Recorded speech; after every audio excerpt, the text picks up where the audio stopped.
Magandang araw sa inyong lahat, mga giliw naming tagapakinig. Muli po mga kaibigan, narito na po ang pagpapatuloy at ikalimbang yugto ng liham kasaysayan na ipinadala ni Delia dito sa ating dula. Love and Memories.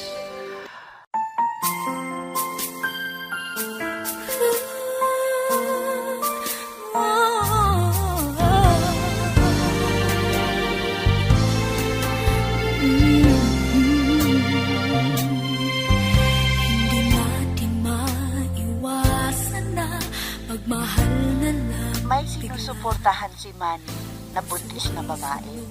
Pero hindi niya ipinagtapat yun sa akin. Hindi rin niya kalibin. Pero pumupunta ang buntis na babae doon sa opisina para kausapin si Manny. At kinabahan si Manny. Baka kung ano-ano daw ang sinabi sa akin. Pero hindi ko sinabi na may sinabi yung babae sa akin na alam ko naman na paninira lang sa kanya. At si Dick, sinabihan ko na tumigil na sa kanyang pagliligaw.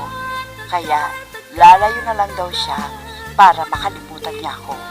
Minsan, inihatid ako ni Manny sa bahay at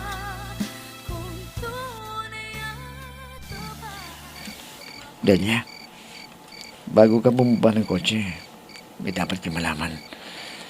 Sana maunawahan mo ako. Ha? Kinakabahan tuloy ako sa sinabi mong yan. Bakit? May nagawa ba akong pagkakamali sa trabaho? Dahilan para ako'y tanggalin? Hindi tungkol sa trabaho ang gusto kong malaman mo. Hindi ko na talaga mapigilan ang sarili ko eh. Unang kita ko pa lamang sa'yo. May naramdaman na ako. Ano? Pero hindi tayo bagay. Mahirap lang ang buhay namin. At isa pa, ikaw ang boss ko. Baka pagtawanan ka lang ng mga kaibigan mo at yung mga kasosyo mo sa negosyo. Hindi ko na pwedeng pigilan ang nararamdaman ko sa'yo eh. Basta ang alam ko, mahal kita, Delia. Manny, bitawan mo ang kamay ko. Baka makita tayo ng inay at itay. Sana maniwala ka naman sa sinasabi ko sa'yo. Manny, Delia. wag bitawan mo ako pakiusap. Huwag mong gawin sa akin to. Wag.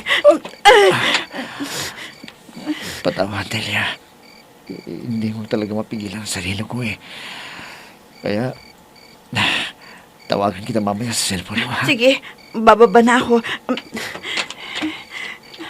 Ano ba ang nararamdaman ko to? Kinakabahan. Pero masaya ako sa ginawa niya. Anong ibig sabihin nito? May pagtingin ba ako kay Manny? Meron ba?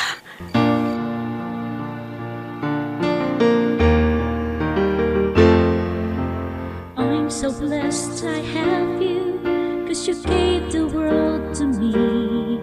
You're my inspiration, the perfect one in my life forever. You make my life complete. Oh, ano, Bes?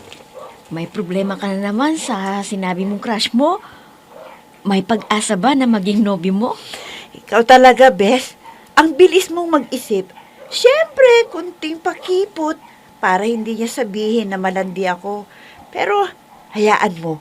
Pag may nahalataan na ako, malalaman mo din.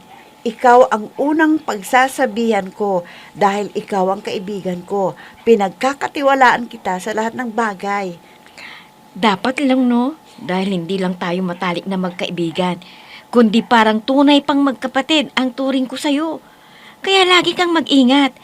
Dahil bus mo yun, baka gamitin ang pera niya para madali kanyang makuha. Hindi niya magagawa yun, Bes. Dahil hindi naman ako dumidikit sa kanya. At pinapakita ko na baliwala siya sa akin. Mabuti kung ganyan ang ginagawa mo. Baka sinusubukan ka lang kung kaya niyang kunin ng mabilisan. Ganon ba? Kung yun ang paraan niya, may gagawin din ako para malaman ko ang tunay niyang pagkatao para hindi ako magkamali. Baka sa bandang huli, magsisisi pa ako. Oo, Bes.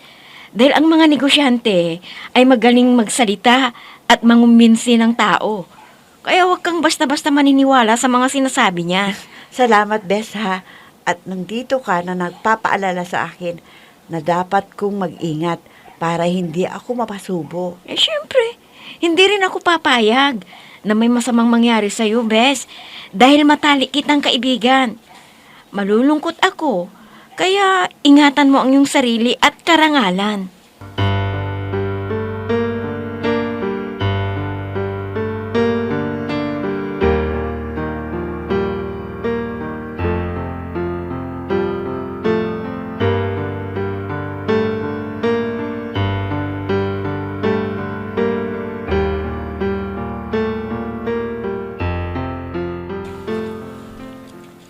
O ano anang, may sinasabi ba si Delia tungkol sa bus niya? Para alam ko naman kung nandiligaw na siya kay Delia. Wala naman siyang kwento dahil baga siyang umaalis sa umaga at sa pag-uwi niya sa gabi ay diretso na siya sa kwarto na magpahinga o kaya matulog na para makabawi ng lakas ng katawan. Alam ko na napapagod siya sa trabaho niya. Sa bagay kung mabuting tao ang boss niya, di siya gagawa ng masama kay Delia dahil nag-iingat din siya na masira ang kanyang pagkatao kasi may negosyo siya. Tama yung sinabi mo, Ikong. Kaya walang problema si Delia sa boss niya. At isa pa, sinabi ni Delia na mabait at nire-respeto naman siya ang ating anak. Ganun ba? Alam mo, kung sakaling manligaw siya sa ating anak, gusto ko na siyang maging manugang ko. Ano? Ay, alam ko na yan, Eko. Gusto mo siya para sa ating anak dahil may kaya siya sa buhay para guminhawa ang pamumuhay natin, di ba? At si Delia ang kabayaran. Hindi naman anang. Sa palagay ko lang, hindi na maghihirap na magtrabaho kung manliligaw sa kanya ang bus niya. At yun ang piliin niya kung gusto rin ni Delia.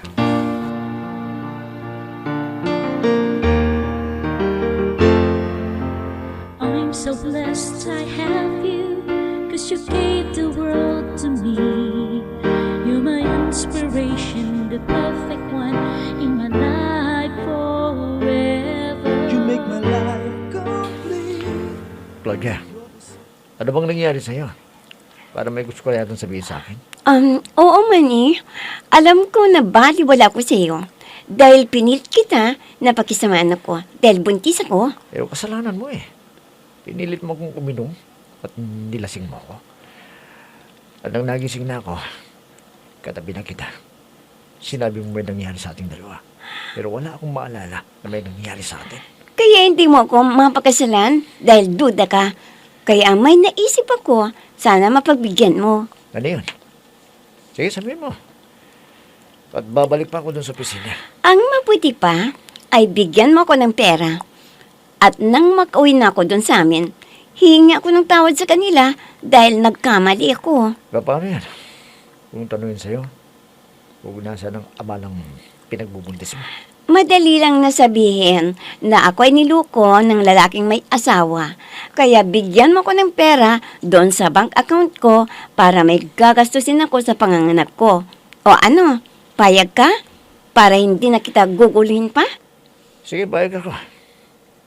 Bibigyan kita ng pera na kailangan mo. Pero sana tupalin mo rin ang sinabi mo. Hindi mo nagugulin kahit kailan.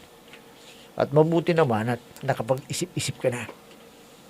Kundi, ipadidinitis ko yung bata kung talagang anak ko yan. Ano?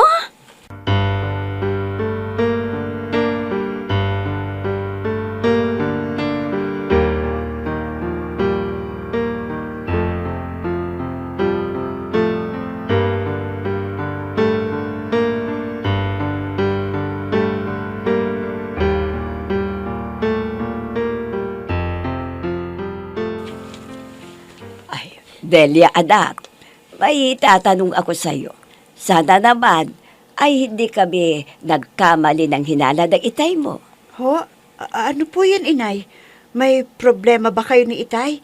At sige po, sabihin niyo sa akin, handa akong makinig. Wala namang problema, anak.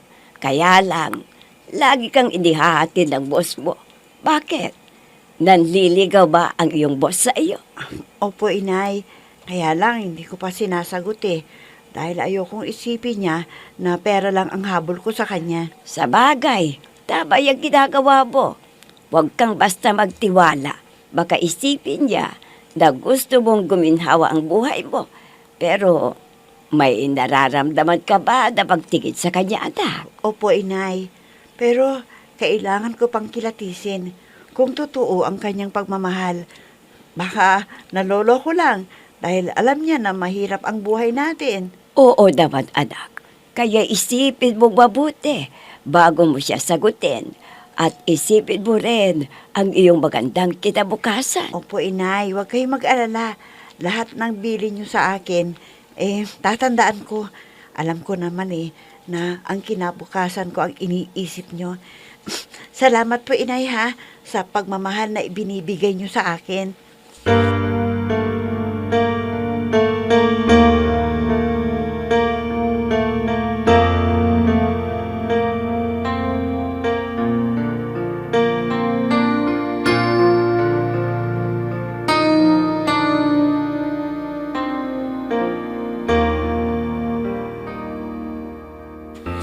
Delia, maaga kitang ihatid sa inyo mamayang hapon ha. Dahil may pupuntan ako. Yung kasosyo ko, gusto niya mag-usap kami. Ah, ganun ba?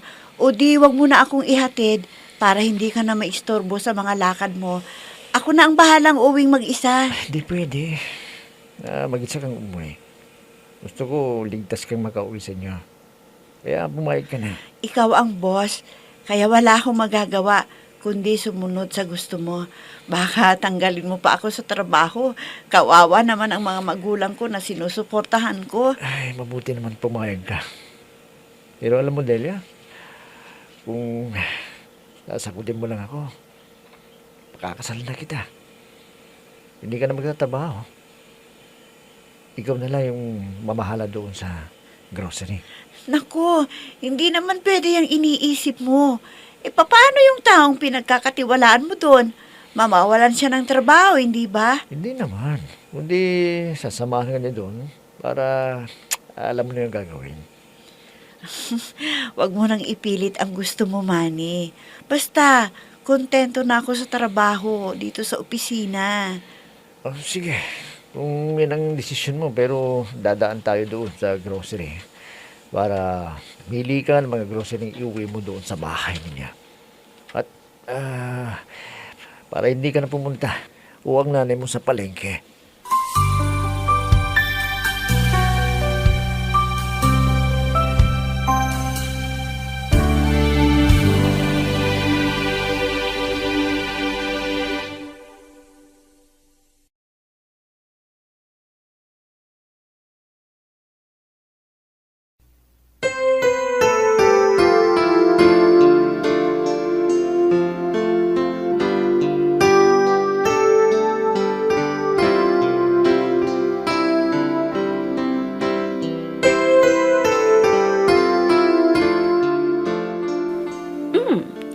Tinupad din ni Manny ang pagbibigay ng pera sa akin.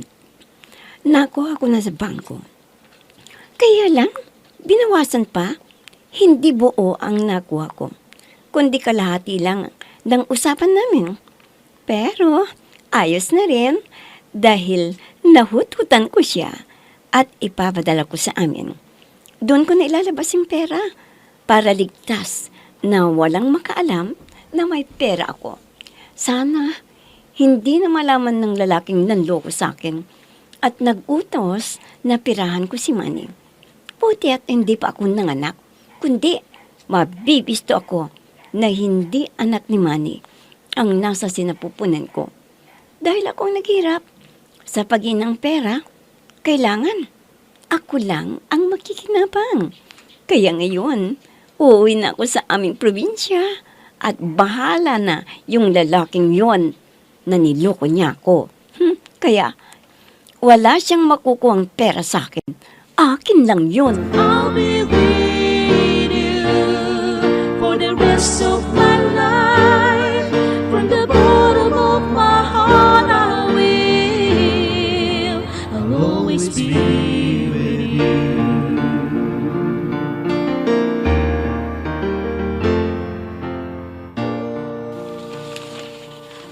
Delia, anak, ang dami mo namang inuwing grocery.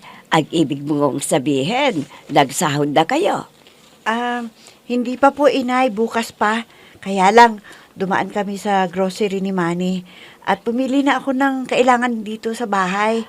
Naku, talaga palang matulungin ang boss mo.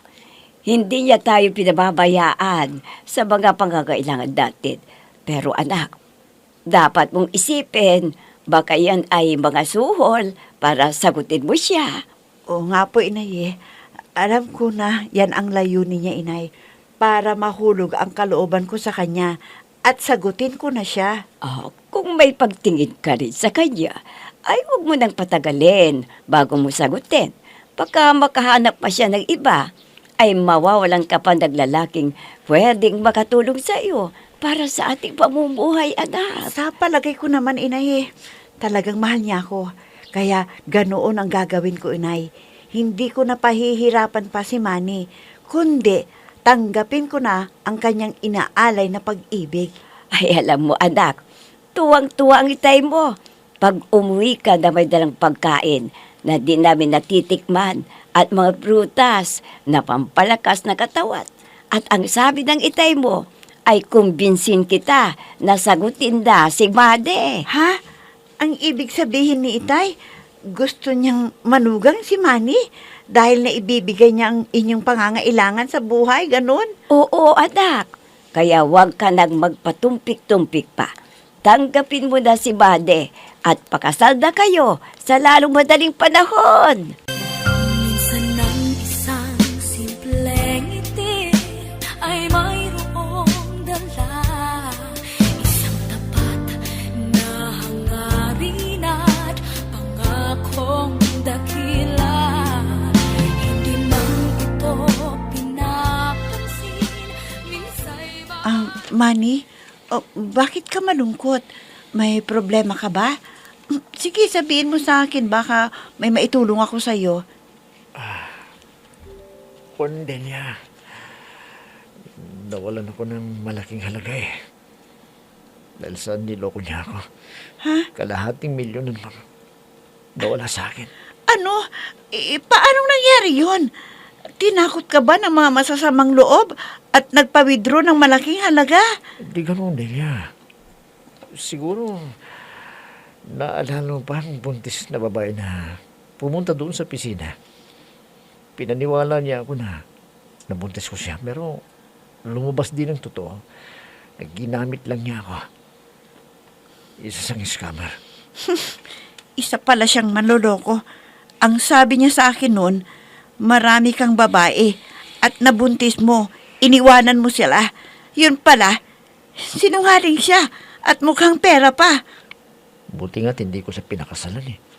Dahil kung hindi, siguro na uubusin ang pera ko. Kaya tulungan mo ko, Delia, para gumalma yung nararamdaman ko. Anong gagawin ko? Ano?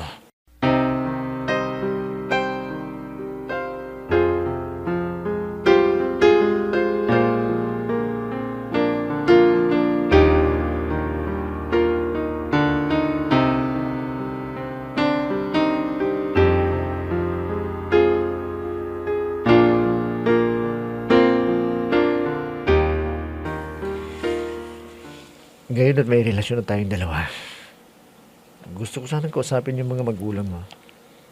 At may importante akong sasabihin sa kanila, Delia. Ibig mong sabihin, Manny, ikaw na ang magsasabi sa kanila na may relasyon tayong dalawa? Oo. Sasabihin ko na talagang tapat ang hangarin ko sa'yo. At pakakasalan kita. Ano?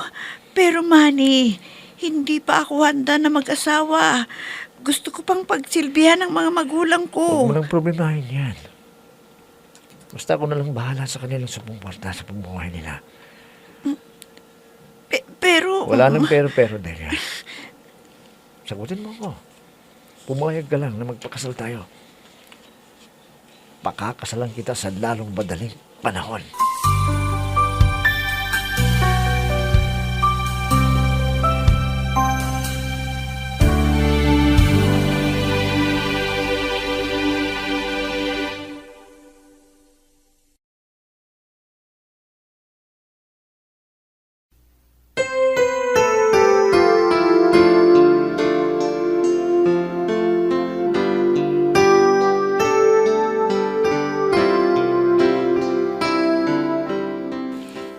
Pumayag kaya si Delia sa gustong mangyari ni Manny? Mga kaibigan, huwag niyong kalita ang subaybayan ng pagpapatuloy at huling yugto ng lihim kasaysayan na pinadala ni Delia dito sa ating dula. Love and Memories.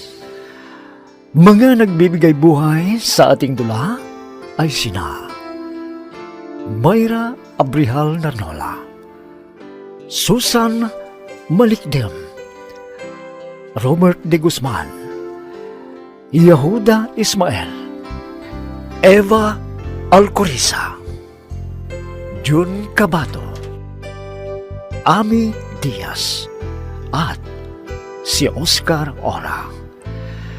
Technical supervision at musika ni Oscar Ora. Nilapatan ng tunog ni Robert de Guzman. Mula sa panulat at direksyon ni Ami Diaz. Love and Memories. Inihahandog sa inyo ng F3 Recording Studio para sa Pambansang Radyo ng Pilipinas, Bombo Radio Philippines.